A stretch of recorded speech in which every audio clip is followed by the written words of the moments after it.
Hello friends, कैसे हैं आप लोग। Welcome to Vision C Learning. हम लोग चैप्टर 12 कर रहे थे फिस्कल लॉ। ठीक है ना। पार्ट 1 हमारा वीडियो आ गया था। इससे पहले एक वीडियो आया हुआ है, वो आप ज़रूर देख लीजिएगा। उसमें हमने दो टॉपिक कवर किया हुआ है। एक तो टैक्स ऑडिट अंडर ट्रस्ट और दूसरा एक्सपेंस क्लेम करना पड़ता है जब हमको 35D और 35E का, तो उस केस में जो ऑडिट कराना पड़ता है। तो दोनों हमने कवर कर लिया हुआ है पार्ट 1 में। ये पार्ट 2 है। इसमें हम कवर करेंगे 44AB को।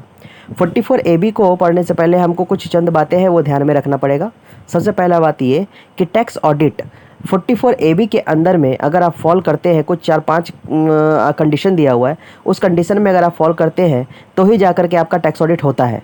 अगर आपको उस कंडीशन में फॉल नहीं करते तो आपका टैक्स ऑडिट नहीं होता। दूसरी बात है, दो तरीके का ऑर्गेनाइजेशन होता है जिनका टैक्स ऑडिट होता है।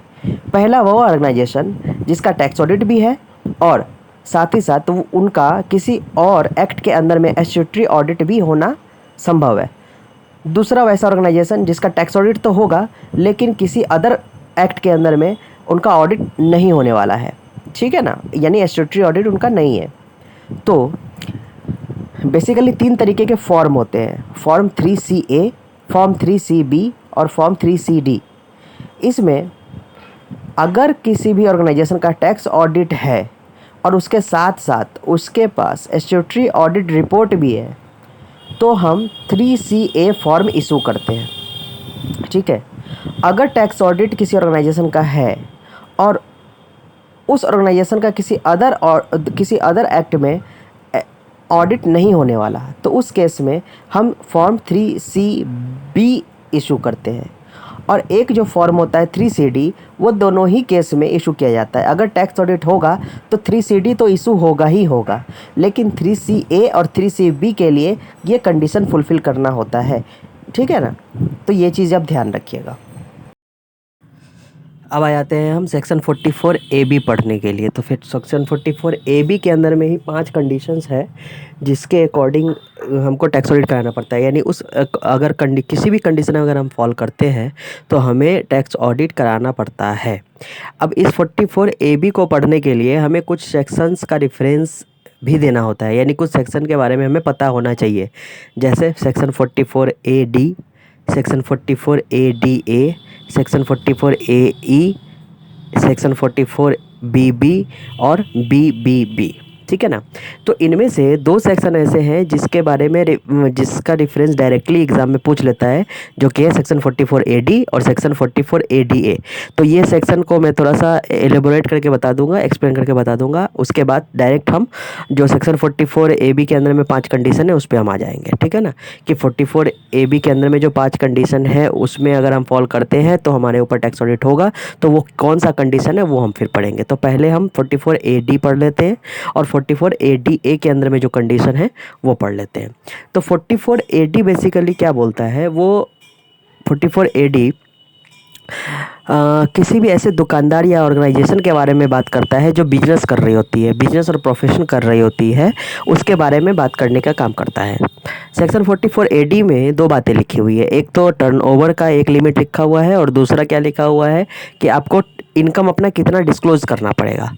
तो टर्नओवर का जो लिमिट दिया हुआ है वो 2 करोड़ का दिया हुआ है। यानी अगर आप कोई भी बिजनेस या प्रोफेशन कर रहे हैं और आपका टर्नओवर पूरे साल का 2 करोड़ तक है तो आपको एक लिमिट है जिसके लिमिट तक ही, यानी कम से कम उतने लिमिट तक अपना इनकम दिखाना ही पड़ेगा, 8% या 6%। यानी अगर टर्नओवर आपका 2 करोड़ तक है और आप अपने बैंक से बिजनेस कर, सारा ट्रांजैक्शन बैंक के थ्रू होता है, तो आपको कम से कम 6% का इनकम दिखाना पड़ेगा। और अगर बैंक के थ्रू ट्रांजैक्शन नहीं हो रहा है, अदर देन बैंक के थ्रू यानी कैश के थ्रू ट्रांजैक्शन हो रहा है, तो आपको कम से कम 8% का इनकम अपना डिस्क्लोज करना पड़ेगा। लेकिन अगर प्रोपोर्शनेट बेसिस पे हो रहा है, यानी कुछ ट्रांजैक्शन आप बैंक के थ्रू भी करते हैं और कुछ ट्रांजैक्शन कैश के थ्रू कर रहे हैं और टोटल टर्नओवर आपका 2 करोड़ तक है, तो आप प्रोपोर्शनेट बेसिस पे अपना 8% एंड 6% दिखा करके चल सकते हैं इनकम। ठीक है। उसके बाद चलिए एक एग्जांपल के तौर पे हम इसको देखते हैं कि मान लीजिए हमारा टर्नओवर पूरे साल का अगर 1 करोड़ 20 लाख है और हमारा जो ट्रांजैक्शन हो रहा है टोटल का टोटल बैंक के थ्रू हो रहा है, तो हम 6% तो कम से कम हमको दिखाना पड़ेगा। यानी 1,20,00,000 का 6% कितना हुआ, 7,20,000, यानी 7,20,000 रुपया का इनकम हमको डिस्क्लोज करना ही पड़ेगा। और दूसरा, अगर बैंक के थ्रू नहीं हो रहा, कैश के थ्रू हम कर रहे हैं ट्रांजेक्शन, तो हमको 9.6 लाख हमको दिखाना ही पड़ेगा कम से कम अपना इनकम, ठीक है ना। इसी तरीके से ये तो हो गया हमारा 44AD। 44AD ये बातें कहती है। दूसरा इसमें थोड़ा सा और भी है, बहुत सारी चीज़। 44AD हम नहीं पढ़ रहे हैं यहाँ, हम 44AB को पढ़ने के लिए 44AD पढ़ रहे हैं। ये तो बहुत सारी और भी अलग अलग बातें बोलता है 44AD, ठीक है ना। अब चलते हैं हम 44ADA के लिए। तो 44AD क्या कहता है, वो प्रोफेशनल्स के लिए होता है। जैसे ये सिर्फ और सिर्फ 44AD बिजनेस और प्रोफेशन दोनों करने वालों के लिए होता है। लेकिन 44AD क्या होता है, स्पेसिफिक प्रोफेशनल्स के लिए होता है। 6-7 प्रोफेशनल्स ऐसे होते हैं, जैसे doctor, engineers, lawyer, chartered accountants, ये सब जो होते हैं, इनके लिए जो है 44ADA होता है सेक्शन। इसमें ये कहता है कि अगर इन प्रोफेशनल्स का पूरे साल का टोटल रिसिप्ट्स 50 लाख रुपए तक है, तो वो अपना इनकम जो है सो मिनिमम 50% उनको डिस्क्लोज करना पड़ेगा। यानी अगर 50 लाख का रिसिप्ट है तो कम से कम 25 लाख तो उनको इनकम दिखाना ही पड़ेगा, ठीक है ना। तो ये होता है 44ADA। तो मैंने दोनों बता दिया आपको, 44AD और 44ADA। अगर आपको 44AE, BB और BBB भी समझना है तो कमेंट में डालिएगा, मैं अलग से समझा दूंगा। लेकिन इस वीडियो में नहीं बताने वाला, क्योंकि बड़ा वीडियो हो जाएगा। फिर 5 नंबर के लिए हम सिर्फ फिजिकल लॉ पढ़ते हैं, तो उसमें हम सारी चीज़ें नहीं देख सकते, ठीक है ना। क्योंकि इसमें हमको क्लॉज भी पढ़ना है और क्लॉज भी याद रखना है। तो ज़्यादा लिमिट्स और वगैरह सब याद रखने लग जाएंगे तो फिर स्किप हो जाएगा माइंड से। तो बेसिकली जो भी है, जो बेसिक चीज़ें हैं और जो ज़्यादा ज़रूरी है वो हम इसमें कवर कर रहे हैं। 44AD हो गया, 44ADA हो गया, 44AB हम देखेंगे। उसके 5 कंडीशंस है वो देख लेते हैं, ठीक है। उसके बाद क्लॉज हम देख लेंगे। 3CD के क्लॉजेज जो है वो हमने देखना ही देखना है 100%। उसका जो पार्ट 1 में मैंने कवर किया हुआ वो देखना ही देखना है। यानी 3 चीज़ें। और 3CA कब जाता है, 3CB कब जाता है, ठीक है ना। तो ये इतने चीज़ जो ये चीज़ें जो है वो फिजिकल लॉ के डायरेक्ट टैक्स में, डायरेक्ट टैक्स ऑडिट में हमें देखना ही देखना होता है मैंडेटरीली, ठीक है। तो चलिए अब इसके बाद हम चलते हैं 44AB में। 44AB में क्या होता है, अब सेक्शन 44AB में जैसा कि पहले मैंने बता दिया था कि 5 कंडीशन है। किसी भी कंडीशन में अगर आप फॉल करते हैं तो आपको टैक्स ऑडिट कराना पड़ेगा। एक कंडीशन कहता है आपका टर्नओवर अगर आपका 1 करोड़ से ज़्यादा है तो, और दूसरा कंडीशन कहता है कि अगर आपका टोटल रिसिप्ट्स 50 लाख से ज़्यादा है तो। ऑब्वियस सी बात है, 50 लाख वाला रिसिप्ट्स किसके लिए होगा, प्रोफेशनल्स के लिए। और 1 करोड़ का लिमिट किसके लिए होगा, तो टर्नओवर है तो बिजनेस वाले के लिए, ठीक है ना। बाकी जो 3 कंडीशंस होती है वो मैंने आपको बता दिया कि थर्ड कंडीशन होता है आपका अगर 44AD में अगर आप कवर होते हैं, और 44AD में कवर होने के बाद अगर आपका जो इनकम है 8% या 6%, उससे अगर आपने कम दिखा दिया अपना इनकम तो आपको टैक्स ऑडिट कराने की ज़रूरत पड़ती है, ठीक। फोर्थ आपका नंबर में कौन सा आ गया कि अगर आप 44ADA के अंदर में फॉल करते हैं, और 44ADA के अंदर में फॉल कब करेंगे, जब आपका टोटल रिसिप्ट 50 लाख से कम होगा और आप 44ADA का बेनिफिट ले रहे होंगे, ठीक है। यानी अपना टर्नओवर 50, टोटल रिसिप्ट्स का इनकम कितना 50% डिस्क्लोज कर रहे होंगे।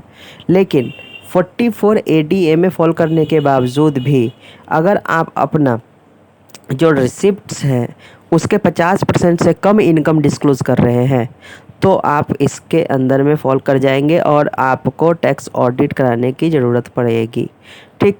और 5वां एंड लास्ट कंडीशन है कि वही 44AE में अगर आप फॉल करते हैं, या 44BB में फॉल करते हैं, या 44BBB में फॉल करते हैं, और जो जितना लिमिट उसमें लिखा हुआ है उस लिमिट के नीचे यानी कम अगर आपने अपना इनकम डिस्क्लोज़ किया तो आपको टैक्स ऑडिट कराने की ज़रूरत पड़ेगी, ठीक। अब एक इसमें स्पेसिफिक बात लिखा हुआ है 44AB में फर्स्ट क्लॉज से रिलेटेड, यानी क्लॉज ए से रिलेटेड। 44AB का क्लॉज ए जो कहता है टर्नओवर अगर आपका 1 करोड़ से ज़्यादा है तो, उस केस में एक अमेंडमेंट आया है जो असेसमेंट ईयर 2020-21 से लागू होगा।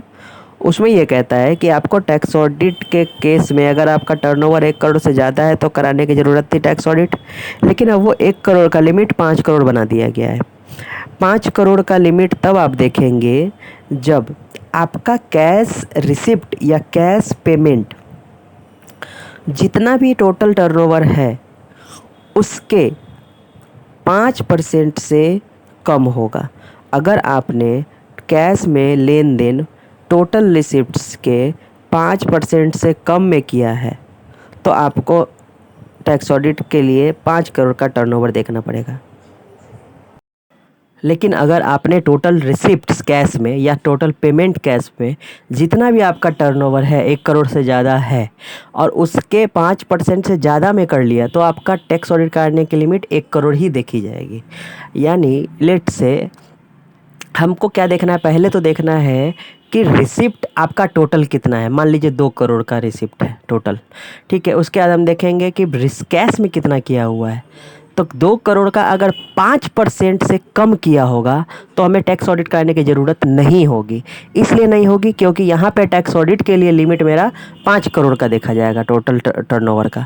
तो अगर 5% से कम होगा तो हम 5 करोड़ की लिमिट देखेंगे। अगर 2 करोड़ हमारा टोटल रिसिप्ट है और 5 करोड़ से ज़्यादा में हमने कैश से ट्रांजैक्शन किया है तो हमारा टैक्स ऑडिट कराने की ज़रूरत पड़ जाएगी, क्योंकि यहाँ पे हम फिर देखेंगे 1 करोड़ की लिमिट, ठीक है। तो इस तरीके से आपका 44AB का सारा कंडीशन ख़त्म हो जाता है। 1 2 3 4 5, ठीक है। अब हम पढ़ते हैं सीधा 3CD के अंदर में। अब टैक्स ऑडिट जब होगा तो सिंपल सी बात है, हमें एक फॉर्म भरना पड़ेगा। फॉर्म 3CD में हमको रिपोर्टिंग करनी पड़ती है। तो उसके अंदर में 44 क्लॉजेज होते हैं। उसको याद कराने के लिए मैंने मेमोरी टेक्निक दिया हुआ है, उसे जाकर के फटाफट आप याद कर लेंगे सारे मेमोरी टेक्निक। अब 3CD क्लॉज के अंदर में जो एक क्लॉज 44 क्लॉज है, वो हर एक क्लॉज को मैं थोड़ा सा एक्सप्लेन कर देता हूँ कि हर क्लॉज में क्या कहता है, क्योंकि क्लॉज के अंदर से भी क्वेश्चन आ जाते हैं। तो उस क्लॉज के अंदर से जब क्वेश्चन आता है तो आपको सबसे ज़्यादा ज़रूरी है कि आप उस क्लॉज का नंबर और नाम लिखें। उसके लिए अलग से मेमोरी टेक्निक दिया हुआ है, वो देख लीजिए। और उसके अंदर में क्या लिखा हुआ है, किस चीज़ के बारे में लिखा हुआ है, जब आपको क्लॉज का नाम नंबर याद रहेगा ना तो आराम से लिख लेंगे, कोई दिक्कत वाली बात नहीं है, ठीक है ना। फिर भी उसके अंदर की बातें हम एक्सप्लेन करते हैं, धीरे धीरे थोड़ा सा समझते हैं। 10-15 मिनट का वीडियो और है तो अच्छे से देख लीजिए इसको, ठीक है।